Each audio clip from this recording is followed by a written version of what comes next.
Bismillahirrahmanirrahim. Аллах сізге разы болсын. Суроо берүүчү таукидти балдарга кантип үйрөтүү боюнча жолдома айта кетсеңиз дейт. Биздин аалымдарыбыздын жана шейхтерибиздин балдарга таукидти үйрөтүүдө көп аракеттери бар. Ошол үчүн ар бир мамлекетте жашаган илим талап кылуучулар таукидти балдарга жакындатып берүүгө аракет кылуулары керек. Ал тууралуу материалдар көп. Таукидти балдарга жакындатуу үчүн Кудайга шүгүр, заманбап технологияларды колдонсо болот. Туугандар, илим үйрөтүүдө салафтардын жолу боюнча алгач балдарга жалпы маселелерди айтуу керек. Ошол илимге кызыктыруу керек.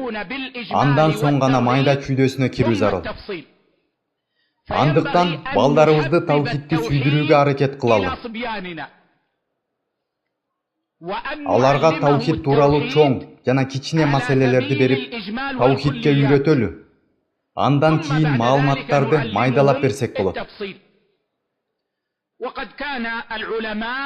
Чынында аалымдар таухидти балдарга Роббиң ким?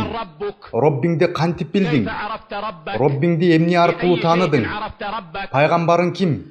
Диниң эмне? Жана башка ушул сыяктуу суроолор аркылуу үйрөтүп келишкен. Эң жакшы жолу бул алгач таухид тууралуу жалпы маалымат берүү. Ага кызыктырып, аны сүйдүрүү. Андан кийин таухидти балага майда чүйдөсүнөн бери ошол баланын күчүнө жараша үйрөткөн туура болот. Дагы бир маанилүү маселе туугандар. Жөн эле жаттатып коюу болбосун.